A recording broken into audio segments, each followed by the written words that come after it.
Before the wedding, Alpha J stood before me, his jaw tight, his eyes shadowed with a storm of hesitation and hope.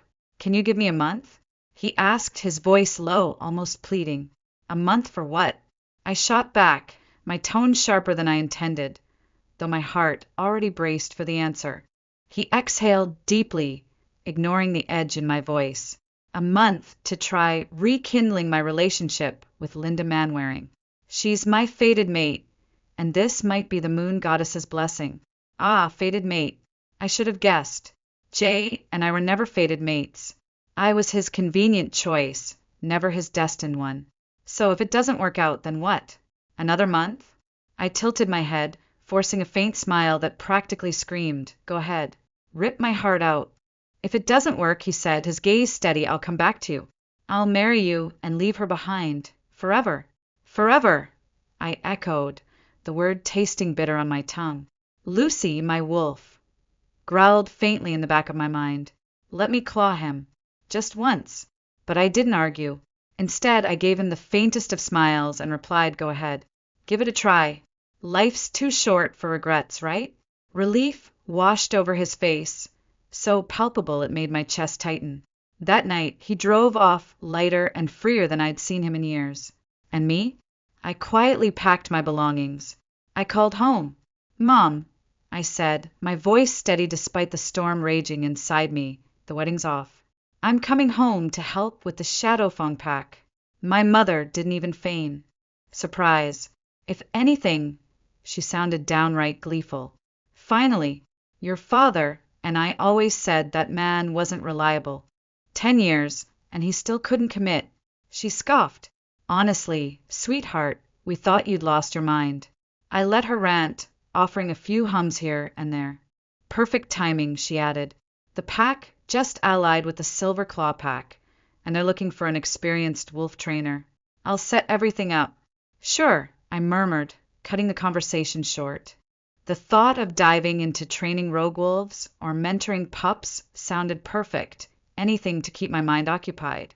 I glanced around my apartment, taking in the scattered wedding souvenirs, personalized candles, silk napkins embroidered with our initials. Lucy huffed again.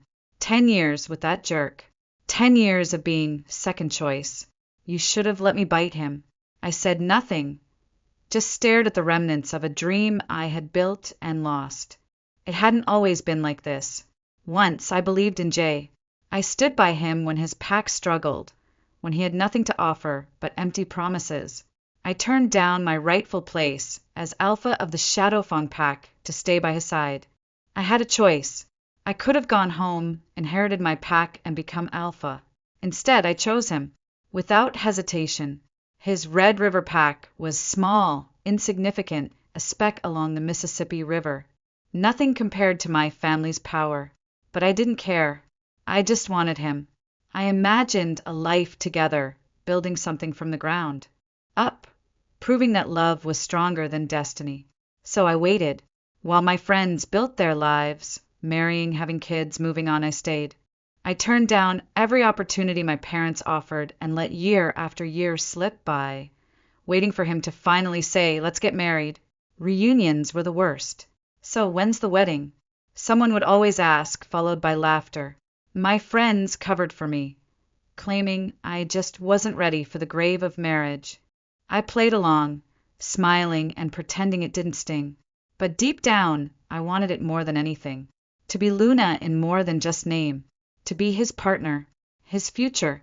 But the truth was, Jay wasn't waiting for the right time. He was waiting for her. The return of Linda, Manwaring, 3 months ago, Linda came back. I ignored the signs because Jay proposed to me. Suddenly, he threw himself into wedding plans. He helped pick out the dress, sat through endless food tastings, and obsessively debated wedding favors. He was attentive, patient, always there, and I let myself believe it was real, that he had finally chosen me. That illusion shattered one late night. I woke to the faint glow of light beneath his study door. Curiosity, or perhaps something more desperate, led me down the hall. Quietly, I peeked inside. He wasn't working. No spreadsheets, no maps, no alpha duties, In his hands were Linda's things, a scarf, a journal, and a trinket box she'd left behind. He held them like treasures, his fingers brushing the scarf's fabric, with an unbearable tenderness. The look on his face, a mix of longing and love, made my stomach twist. It was the kind of look you give someone who owns your heart, someone you've never let go. I froze in the doorway, torn between stepping inside and walking away. He didn't see me, too absorbed in the memories those objects carried. And in that moment, I saw everything. The way his shoulders slumped under an invisible weight, the quiet sigh that slipped past his lips. This wasn't just nostalgia. It was longing. This was about Linda. Her ghost, or at least the memory of her, hung heavy in the air. Whether Jay and I got married or not didn't depend on love or destiny. It depended on her, on whether she decided to take him back. And me? I was just a placeholder, a stand-in, the second choice. They say the things we can't have in our youth haunt us forever. If a missed opportunity or a forgotten dream can ache like that, how much worse must it be for someone who once meant everything? I stepped back into the shadows before he could notice me and returned to our bedroom. The bed felt too big, too cold. I lay there staring at the ceiling, trying to convince myself I didn't care. But the tightness in my chest told a different story. The days leading up to the wedding blurred into chaos. Flowers, seating arrangements, the Luna ceremony rehearsal. I threw myself into every detail, hoping the frenzy would drown out my doubts. I told myself it was fine, that Jay's occasional distracted glances and absent-minded smiles didn't mean anything, that his late nights in his study were just wedding stress. Then, one afternoon, we received a shipment of wedding souvenirs, delicate, hand-painted glass favors engraved with our initials. I picked up one of the boxes and frowned. The packaging was careless, the wrappings half done. One of the glass favors tumbled out, landing in my palm. It was beautiful, no doubt. But as I stared at the etched initials, *K and E*, my breath caught in my throat. K and E, not J and me, J and Linda. My fingers tightened around the fragile glass as the truth crashed over me. This wasn't an accident. It was a sign. And in that moment, the delicate favor shattered between my fingers, sharp edges cutting into my palm. But I barely felt the pain, because the real wound was deeper. It had been there all along. By the time I decided to request a return for the souvenirs, the merchant's stubbornness had worn me down. After what felt like hours of fruitless arguing, I gave up. The souvenirs were coming home with me, packed or not. It was nearly 3 a.m. by the time I finally sat down to finish wrapping them. My muscles ached, my eyelids were heavy, and exhaustion tugged at me like a relentless tide. Still, I pushed through. Alpha J wasn't back yet. He'd gone to another pack for an event, and his flight had landed hours ago. Just as I reached for my phone to check on him, the front door unlocked with a soft click. He walked in carrying a bouquet of fresh flowers and a box of gifts, his presence warm but strangely heavy. He greeted me, as he always did, with a soft kiss on the cheek. "Selina," he began, his voice gentle but tinged with something somber. "Thank you for staying with me all these years." My heart tightened. I knew where this was going. When Jay graduated, he had a wild, impossible dream. He didn't want to follow the Red River Pack's traditional path. Instead, he wanted to forge his own. No one believed in him. Not his family, not his friends. Except me. I defied my parents, sold the shops and houses under my name, and handed over every penny of my dowry to help him build his dream. I gave up everything for him, believing he was worth it. Time proved me right.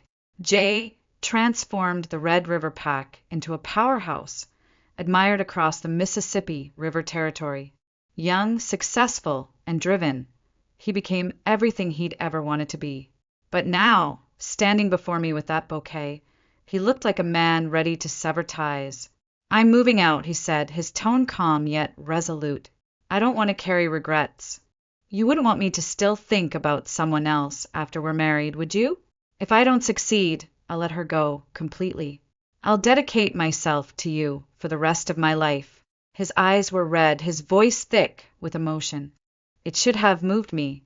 It should have made me feel closer to him. Instead, all I felt was the hollow ache in my chest. How could I say no?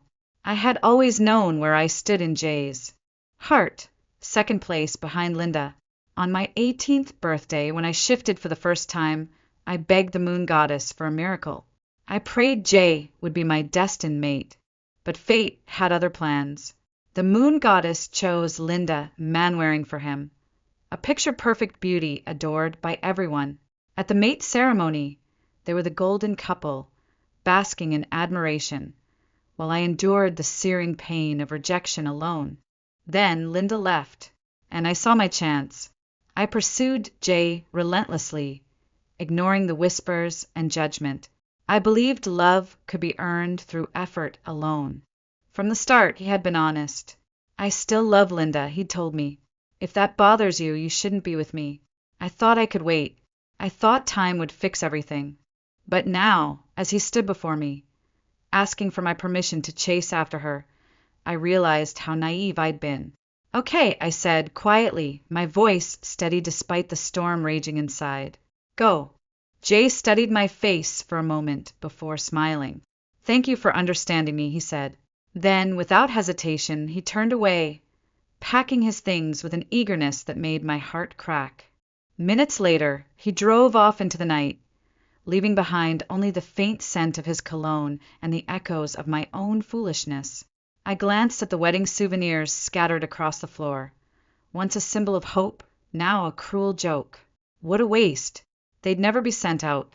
My eyes fell on the bouquet he'd brought. Among the petals, I noticed a small card. Tucked away, curiosity prickled, and I hesitated before flipping it over. Linda, long time no see. I hope you're doing well. The name hit me like a punch to the gut. So he'd bought 2 bouquets, one for me and one for her. And in his rush, he'd grabbed the wrong one. How fitting. Without a second thought, I tossed the bouquet into the trash. Later that night, my phone buzzed with a message from my mother. The flight is booked for a week from now. You've been with the Red River Pack for so many years. Use this time to say goodbye. I stared at the screen for a long moment before typing a single word. Okay. While Jay chased his past, I spent my days letting go of mine.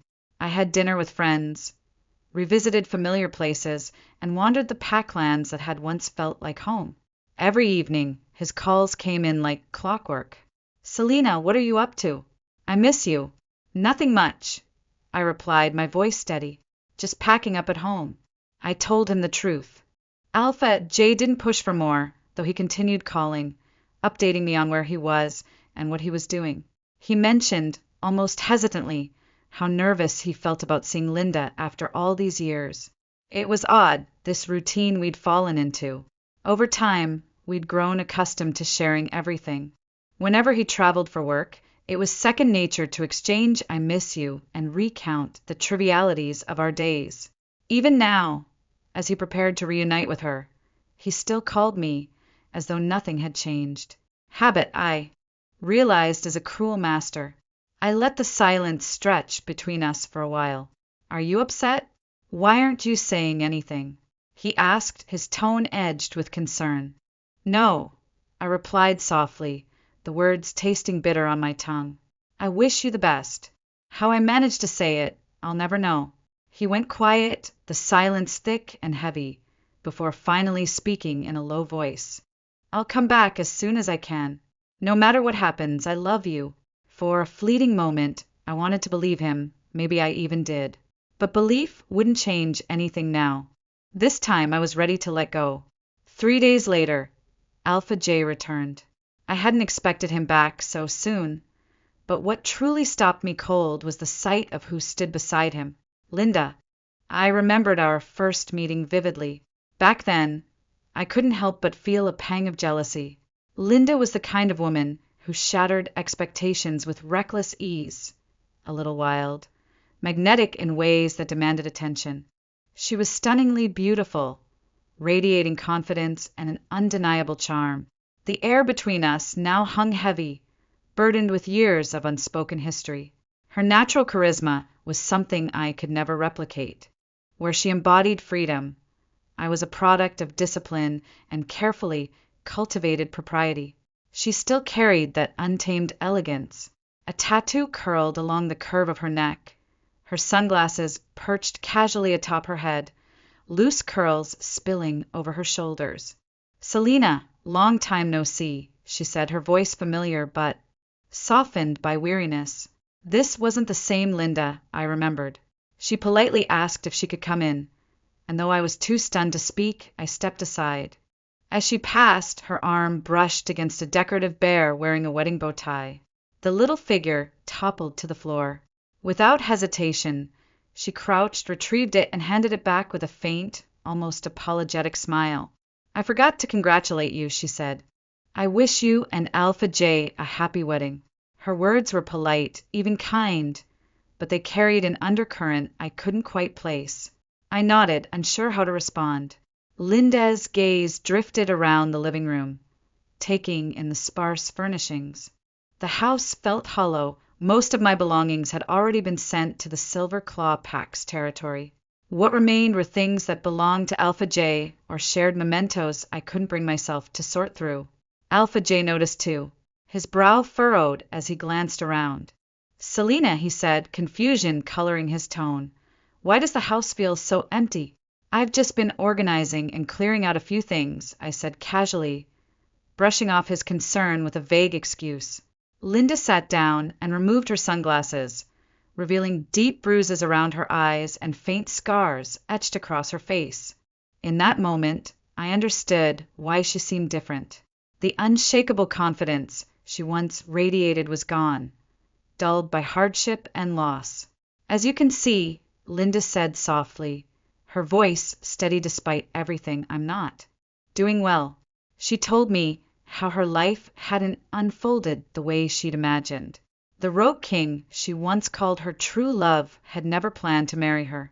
To him, I was just a passing distraction, she admitted, bitterness lacing her words. Trapped in the rogue lair, she had spiraled into depression, unable to return to the life she once knew.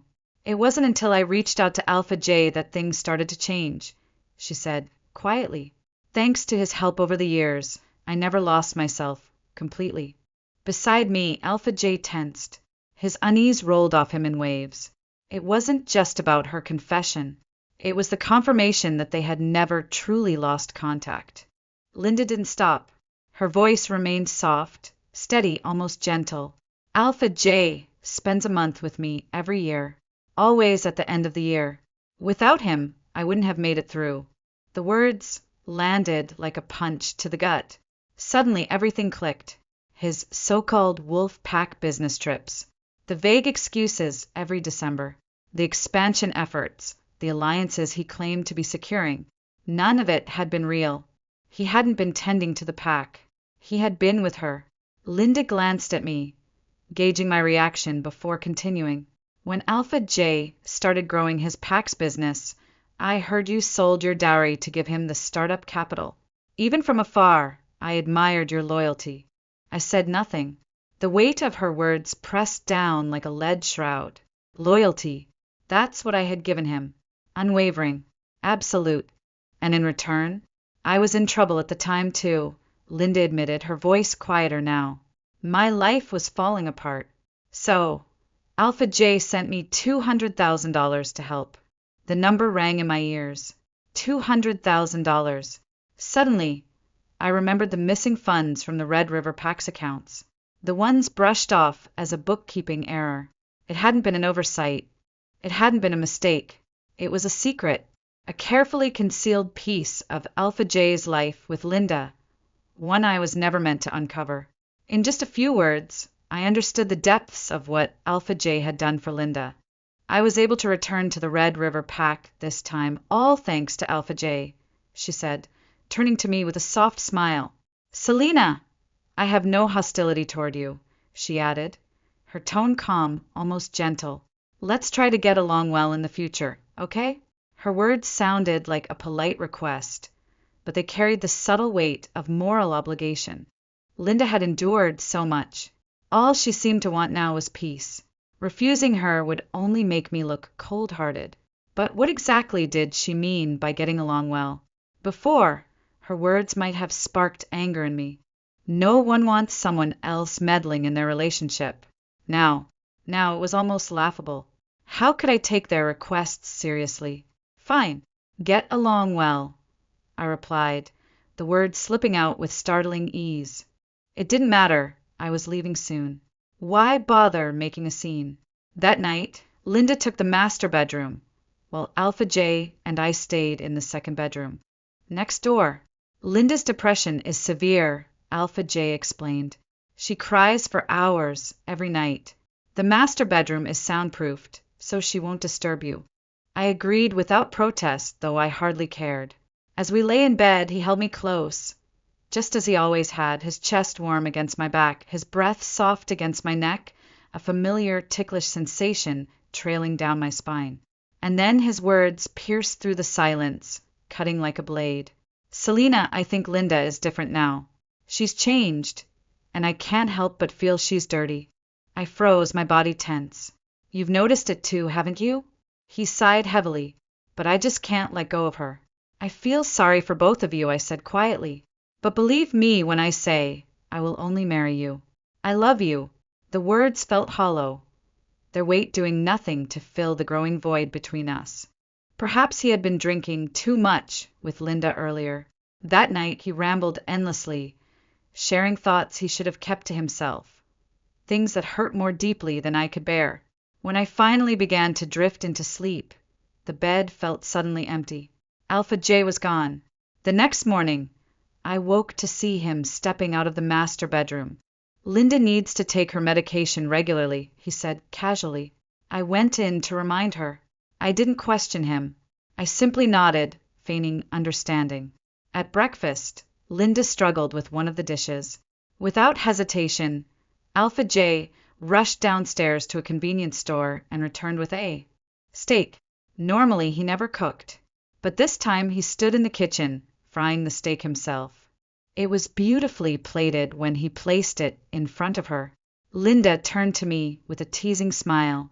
Alpha J is so good at taking care of people. You must have been so happy all these years, right? I smiled faintly, offering no response. In all our years together, Alpha J had never cooked, not once. He couldn't even stand the smell of oil or smoke in the kitchen. And yet here he was, preparing a steak with ease, as if he'd done it countless times before.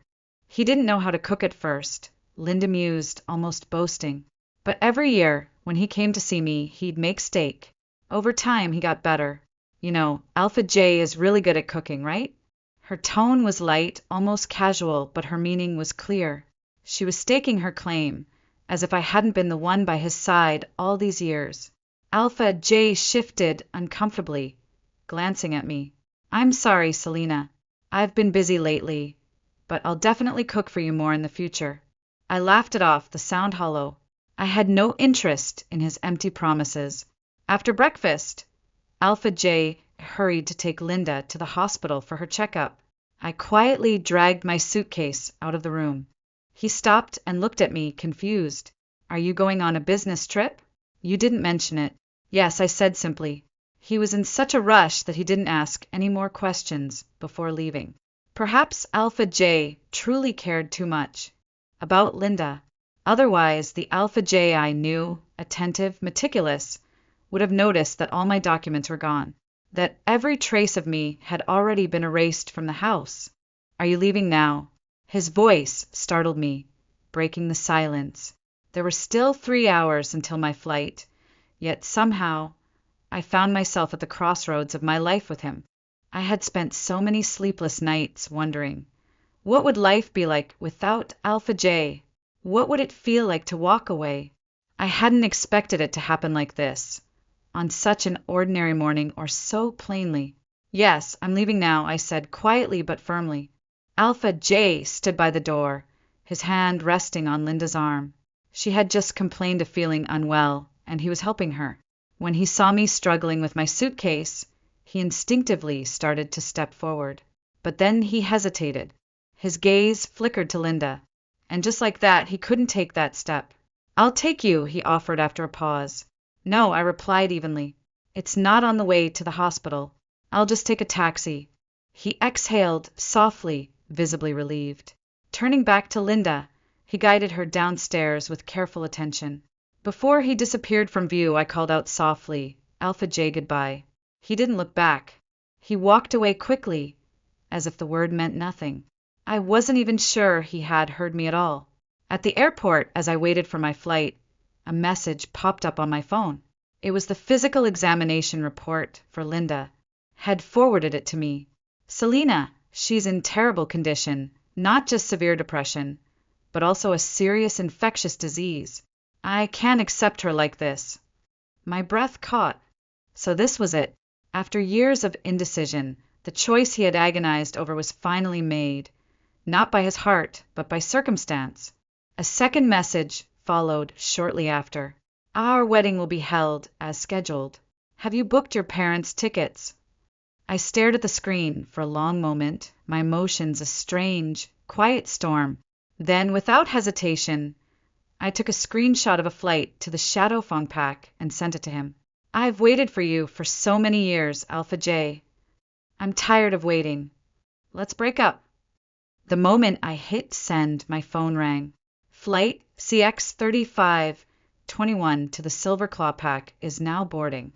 Passengers, please proceed to Gate 6. The announcement echoed through the terminal. I glanced at my phone one last time.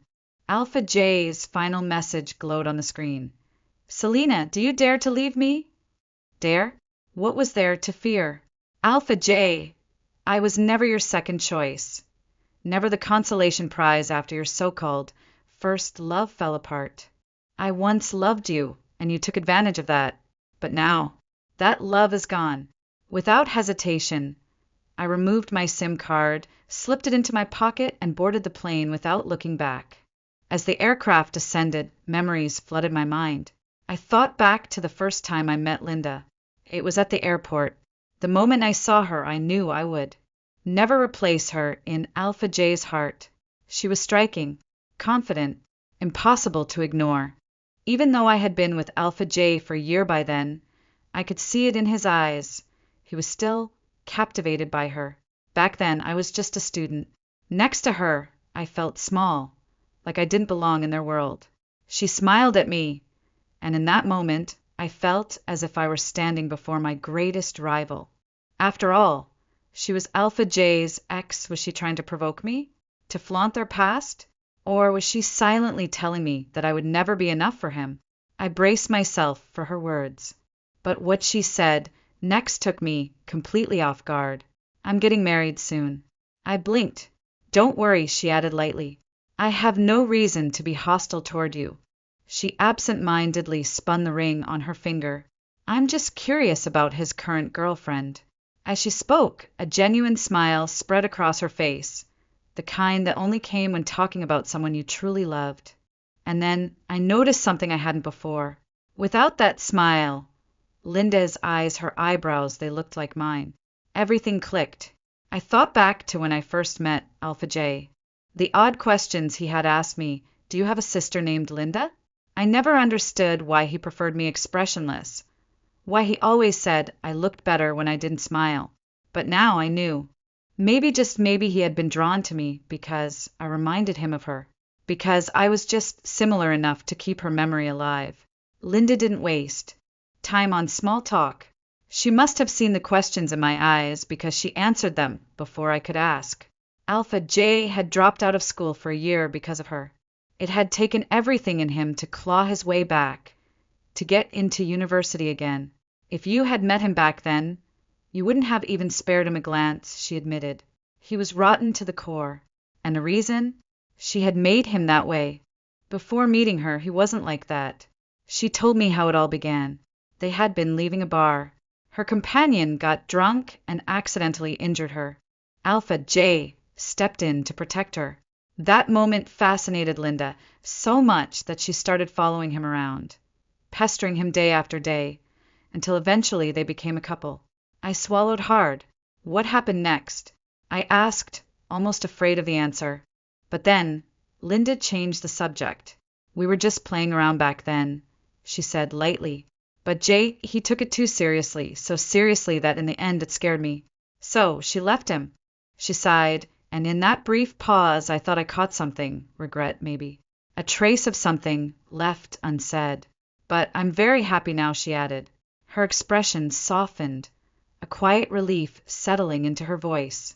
My husband is taking me to Rogue Lair, making me his queen, giving me the best life.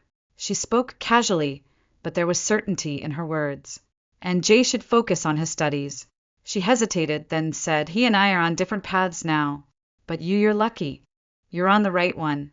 After our meeting, I sent a message to Alpha J, asking him to pick me up.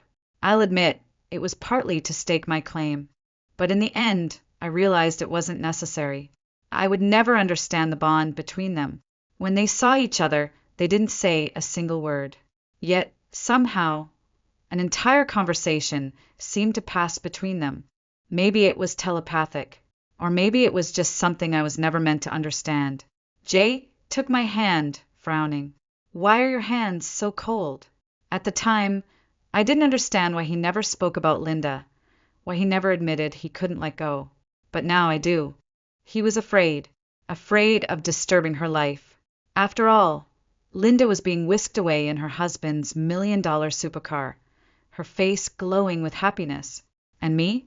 I was blowing into my hands, bracing against the cold, riding on the back of Alpha J's electric scooter, heading back to school. He didn't say another word the whole way. That night, we checked into a small hotel near campus. We marked each other, became each other's completely. As I drifted off to sleep, I heard Jay whisper, I'll treat you well for the rest of my life. I never fully understood the connection between Jay and Linda. From my perspective, she had held him back. Before he dropped out, he was the top science student, the school's pride, the one with the brightest future. With his grades, he should have gone much further, not just to the Werewolf University of Mississippi. Could have had his pick of the best universities, but because of Linda, he lost that chance. And in the end, she left him without hesitation. Yet Jay never blamed her, never let her go, either. Not for years. I didn't understand before, but now I do. The truth is simple. Alpha J was a fool. The moment I stepped off the plane in the Silver Claw pack, the sunlight hit me like a wave. The sun was blindingly bright. I hadn't seen sunlight like this in so long. Is this Selena Glover? A voice called out, crisp, direct. I turned. I'm Harper Robinette from the Silver Claw pack. They sent me to pick you up. The moment I stepped out of the airport, a boy practically sprinted toward me, his expression a mix of relief and mild panic. Why didn't you answer your phone? I was starting to think your flight got delayed, and I had no idea how I was supposed to track you down. I shook my phone at him. No SIM card. Took it out when I left the Red River pack. His eyebrows shot up and a grin tugged at his lips. Disconnected from the old pack, huh? Let me guess, boyfriend drama? Something like that, I muttered.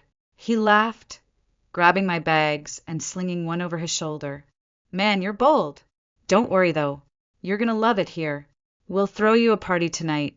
Celebrate your new freedom. I groaned. Actually, I was thinking of starting with the training grounds. Harper didn't miss a beat, steering me toward the parking lot. Training grounds it is, party animal. Let's hope the place hasn't fallen apart yet. As we drove, Harper filled me in.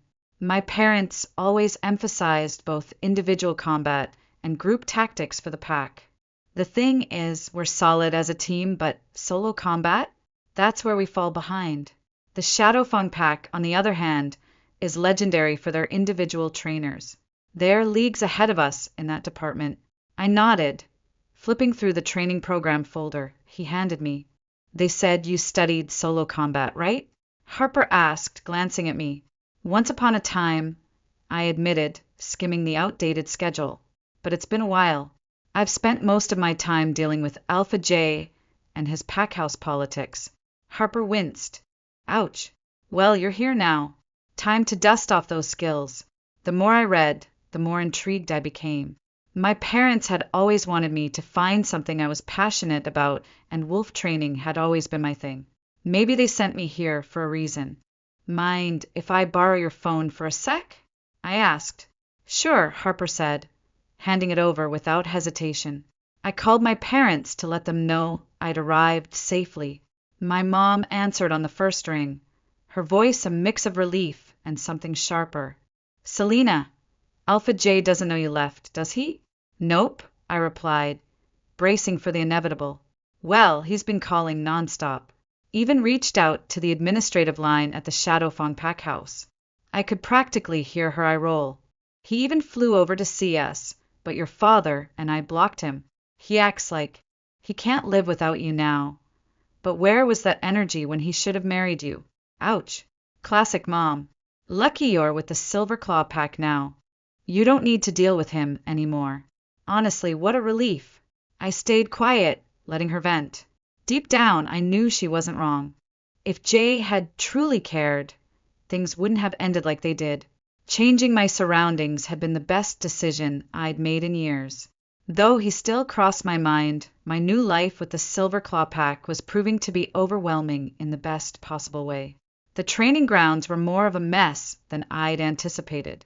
What I thought would be simple wolf pack training turned out to be a full-blown reassessment of their entire system. A portion of the patrol team consisted of disabled wolves, fighters injured while protecting the Silver Claw Pack. Their old combat techniques no longer worked for them, but the Alpha insisted they have stable jobs and dignity. It was my job to train the fully capable soldiers and find new methods for the injured wolves. Talk about a challenge. I dove headfirst into the work, attending meetings, joining discussions, and catching up on everything I'd missed. At first, it was exhausting. The sheer weight of responsibility felt like too much. But then I started to see progress. Injured wolves finding new techniques, rediscovering their strength. Watching them regain their confidence was the most rewarding thing I'd experienced in a long time. Harper walked into the training arena one day, hands on his hips, watching as I guided a wolf through an exercise. You're smiling, he said, smirking. Am I? Yep. Don't worry. It looks good on you. I rolled my eyes, but deep down I knew he was right. For the first time in years, I felt like I was exactly where I needed to be. A month after my move, Harper picked me up from the training grounds and immediately hit me with, "Wow, you've changed." I blinked at him. Is that a good thing or a bad thing? When we first met, I thought you were just this dull, emotionally wounded woman. But now he gave me a once-over. You're kind of lively, charming even. I smirked. Charming? Careful, Harper. Compliments like that might go to my head. Maybe people here were just more generous with their praise, or maybe all the sunshine and sea air really had worked some magic on me. Whatever it was, I felt different, confident even. I'd traded in my brooding Red River Pack vibes for a whole new outlook. Life here was light, easy. My evenings were spent at the beach bar with my colleagues, where we drank, laughed, and sometimes argued over who had to pay the tab. Weekends were reserved for swimming in the ocean or sunbathing on the shore, where my skin had taken on a healthy, sun-kissed glow. Even my hair had gotten in on the transformation. It was wild and colorful now, thanks to a lost bet. One evening, as we huddled around a barbecue, dissecting the latest fighting competition, someone nudged me and pointed toward the distance. Hey, Selena, looks like someone's searching for you. I squinted through the golden haze of the sunset and froze. Walking toward us was Alpha J, looking as out of place as a sheep in a wolf pack. His usual confidence seemed to have been left behind, replaced by exhaustion, and was that hesitation? Selena, I finally found you, he said, stopping a few feet away, his voice rough. I crossed my arms. Yeah, long time no see, Jay. I checked flights, your parents' pack house. Asked around his words, trailed off as he glanced at my friends, who were already smirking. Visitor from the Red River Pack, I announced, turning to my crew. I'll be back in a bit. Not so fast. One of them called. You're not going anywhere until you finish your drink. Challenge accepted. I grabbed my glass, ready to down it in one go. But Jay stepped forward, snatching it from my hand. "Do you even know how to drink?" he asked like a disapproving parent. "I think I'll manage, thanks." Ignoring me, he took a swig. Big mistake. His face twisted, and he coughed like he'd just chugged poison. "You were saying?" I deadpanned, taking the glass back and draining it with ease. My friends cheered, and I joined in their laughter, leaving Jay standing awkwardly off to the side. "We've been together how many years, and you still don't know I can drink?" I asked, raising an eyebrow. He shuffled his feet. "You never drank much around me." That made me laugh. "Yeah, because Linda didn't like drunks. You stopped drinking for her, remember?" The mention of her name made him wince. "That's not. And I wasn't about to reek of alcohol around you, either." I cut him off. Back then, I rarely drank either, but for a different reason. To avoid his judgmental glares. Memories surfaced. Times when I'd had too much to drink at business meetings and colleagues had dragged me home. Alpha J's look of disapproval always lingered. So I'd scrub the scent of alcohol off my skin and crash in the guest room to avoid him. No wonder he thought I didn't drink. He didn't know me at all. He opened his mouth, probably to protest, but I wasn't done. "Trust me, Jay, I can drink anyone under the table if I want to. You just never bothered to notice." He hesitated, his voice almost apologetic. "I just thought, is it like Linda? You can't stand it?" Alpha J's face twisted, a flash of anger that he quickly shoved down. "Don't bring her up," he gritted out, his voice tight, but there was something in his eyes. I smirked inwardly. I was definitely not Linda. She was the kind of girl who needed saving, while not so much. "Where's Linda? Didn't she come with you?" I asked, mostly out of curiosity, not trying to stir the pot. I had a feeling I wouldn't be happy with whatever answer he gave, but I had to ask. Linda was in rough shape. Depressed. Sick. Someone needed to look after her. If something went wrong, who would be responsible? What if, in the future, Alpha J came to me and said he couldn't go back to care for Linda because he'd come to see me? Wouldn't that leave me feeling terribly wronged? "Don't bring her up," he snapped again, his jaw twitching with barely suppressed frustration.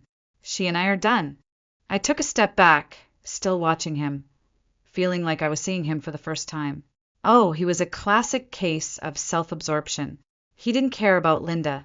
He cared about his own pride. If he'd really loved her, he wouldn't have left her in the first place.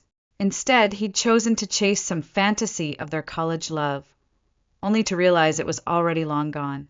Now he was trying to pick up the pieces, but this time I wasn't one of them. "Alpha J, you're so boring," I said, unable to hide my disappointment. "I really overestimated you, didn't I? I thought you didn't keep Linda back then because you thought you weren't good enough for her. But nope, it wasn't that. You just couldn't handle the blow to your ego, so you pretended to be the bigger person." Before I could go on, he cut me off, stepping toward me with that familiar urgency. He stepped closer, just like in the past when we argued, intending to pick me up and take me away. But I didn't obey Alpha J anymore. Not this time. He wasn't getting away with this again. I wasn't that same girl anymore. Since he had come all this way to perform his dramatic win-back routine, I felt it was time to finally vent. I shifted, using the self-defense moves I'd picked up at the Silver Claw pack, throwing a quick elbow strike that knocked him off balance. He stumbled, eyes wide, like I'd just slapped him in the face. "You know," I said, smirking, "I learned some self-defense moves back at Blue Moon. Never thought I'd use them on you, though." It took him a moment to regain his composure. "Selena, we've been through so much together," he said, trying to reel me back in. "My feelings for you haven't changed. I still love you." I used to love looking into his eyes. I could almost feel his love, or what I thought was love. But now, all I saw were lies and the years I wasted waiting for him to see me as more than his backup. Then, without warning, he pulled a ring out of his pocket and dropped to one knee. "Selena," he started, looking up at me with that pleading look. "Let's forget about Linda. She was just I didn't even hear the rest of his words. The sight of that ring felt like a punch to the gut. I had imagined this moment for so long. I dreamt of the fancy proposal, maybe over candlelit dinner or on a rooftop with a view. But no, here I was, standing on a beach in a plain shirt and jeans. At dusk, no flowers, no romantic setup. Just me and him, like we were picking up where we left off. If this had happened before, I might have melted. I would have accepted the ring, ignoring the rest of the world. But now, all I wanted was to hurl that stupid ring and its box right at his head. So what? I snapped, frustration bubbling up. Do I really deserve to wait around all these years for this? Just to be your backup plan? Just like when Linda dumped you, I said coldly. You chose me because I have a good family background. I look a bit like her, and I was stupid enough to love you unconditionally. Alpha J's expression darkened, but I didn't stop. So I was your plan B all along? You really thought I'd just sit here, waiting for you to come back, and then throw myself into your arms like nothing happened? His jaw tightened. I wish I had never met you, I whispered, my voice breaking. I fought the urge to hurl the ring at his face. Instead, I turned on my heel and walked away, heading straight back to my friend's party. The salty sea breeze stung my eyes, or at least, that's what I told myself. But no matter how hard I tried, I couldn't stop the tears from falling. My friends must have sensed something was wrong, because they didn't bombard me with questions. They just handed me tissues and picked up the conversation where it left off, pretending like nothing had happened. Harper came over and patted my back, smirking. You lied to me, Selena, he teased. Didn't you say you didn't have an ex-boyfriend? And yet here he is, still deeply tangled in your life. I shot him an annoyed look and swatted his arm. Unfazed, he grinned. You know what your problem is. You need a new relationship to forget about the old one. Why don't you consider me? I blinked at him, speechless. Harper shrugged. Fine, fine. If not me, then at least let me take you to the liveliest party in Silver Claw Pack. You'll meet new guys and soon this will all be just a bad memory. I rolled my eyes and waved off his ridiculous suggestion. After saying goodbye to my friends, I headed to the training ground to clear my head with some work. The place was eerily quiet, the only sound being the rustling of papers as I sorted through files. But no matter how hard I tried to distract myself, Alpha J's words kept replaying in my mind. And then, suddenly, I remembered something. Just before I walked away, he had said, Selena, I'll only keep you this time. But don't worry, I won't pester you anymore. I won't see you again. Then his voice had turned cold. You and Linda are the same. I don't want to face either of you again. At the time, I had been too caught up in the moment to process his words. It wasn't until early the next morning, when I heard the wail of police sirens, that everything started to make sense. A squad car sped past me, lights flashing, as Harper rushed out of the training ground and pulled me aside. Selena, he said, his face unusually serious. Something happened. Then, in a voice laced with disbelief, he told me the news. Alpha J had been arrested, covered in blood. I sucked in a sharp breath. My head spun. In the dim morning light, I thought I saw him as they took him away. And for the briefest moment, he smiled at me. Harper's voice pulled me back. Selena, this is insane. Your ex-boyfriend was involved in a shooting. My heart pounded. Who did he attack? Harper hesitated. That's the weird part. It had nothing to do with you. The words barely registered. Then, like a reflex, a name slipped from my lips. Linda. Harper gave me a sharp look before nodding. Yeah, but it's deeper than that. The man Jay shot, he was a rogue king. He showed up here looking for you. I felt my stomach drop. Harper went on, his voice tense. That rogue, he might have been the one who took Linda to the rogue lair. The one who abused her. I barely heard the rest of what he was saying. Later, when I dug up the rogue king's records, I found a blurry photo of him. And in that moment, everything became clear. Alpha J hadn't come to the Silver Claw Pack to win me back. He had come for something else entirely. Maybe it was revenge. Maybe it was justice. Either way, the person who had tormented Linda for years was about to pay. 3 days later, the police called me in for questioning. Have you been extorted or had your personal safety threatened recently? One of the officers asked, his gaze sharp. I frowned, shaking my head. No, not that I know of. They exchanged glances before continuing. Have you noticed anything unusual? Anyone suspicious hanging around? I hesitated. My social circle was small, colleagues, industry contacts. I hadn't been in Silver Claw Pack long enough to make enemies, or so I thought. Then they showed me the surveillance footage. The grainy black and white video played on a screen. 2 figures loitered near my house over the past week. One of them, just this morning, had slipped something into the fresh milk I usually ordered. A hallucinogen, the officer explained. You're lucky you didn't drink it. A chill crawled up my spine. I was in a rush today, I murmured. Didn't pick up the milk. They replayed the footage, zooming in on the taller figure. My breath hitched. Alpha J. The police took me to see him. When I entered the room, he was already seated, hands cuffed, eyes duller than I had ever seen them. I sat across from him, my heart pounding. You poisoned me. My voice trembled with disbelief. His lips curved into a bitter smile. Selina, am I really so unbearable to you? The weight of his words pressed down on me, suffocating. Why were you near my house, Jay? Why didn't you come to me first? His gaze darkened. I arrived last week. I found you then. But do you know why I didn't approach you? I swallowed, unease settling in my stomach. He exhaled sharply. The one who hurt Linda, he couldn't go back to the Red River Pack to take her, so he came for you instead. My breath hitched. Memories flickered. Combat tournaments, fleeting encounters. I had never imagined our paths would cross like this again. He knows who you are, Selina. He knows you're connected to me, Jay continued, his voice rough.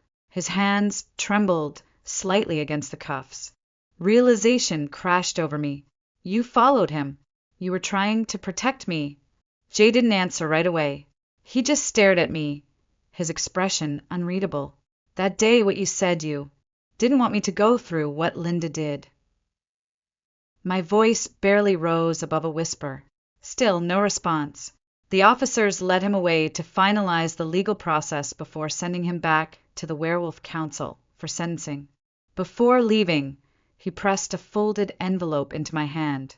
Inside was an old photo our graduation day, a moment frozen in time back when I had scribbled in my yearbook. Selina will marry Jay, a couple for life. On the back, in his familiar handwriting, were just a few words. I owe you. I hope to repay it. A dull ache settled in my chest, lingering long after he was gone.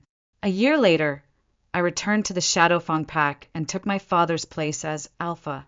The Red River Pack, weakened by internal strife, had no choice but to merge with ours, something made possible by my early financial investments. Jay had been imprisoned, and without him his pack crumbled. 3 years passed. On the day of his release, I was there waiting. I drove him back to the house we had once shared for 7 years. It was just as he left it, clean, untouched, maintained by hired workers. But there was no trace of me, not anymore. Following tradition, I set out a brazier to ward off evil spirits. The smell of burning herbs filled the air. Linda is doing well, I told him. I helped her find a job in another wolf pack. She's safe. Jay didn't respond. I pulled something from my pocket, his old letter, the one with our graduation photo. I handed it back. Alpha J, I said softly. I hope you live a good life. His eyes didn't meet mine. They were locked on my left hand, on the wedding ring I was wearing. Are you married? I had just turned to leave when Alpha J finally spoke. His voice was quiet, almost hesitant. I paused, my fingers absently turning the ring on my finger. Yes. His gaze lingered. We're fated mates, I continued, my tone even. A perfect match. He loves me very much, and I love him too. The words felt strangely familiar, an echo of the past. I remembered when Linda had told me the same thing, that she had found her mate, that she was getting married.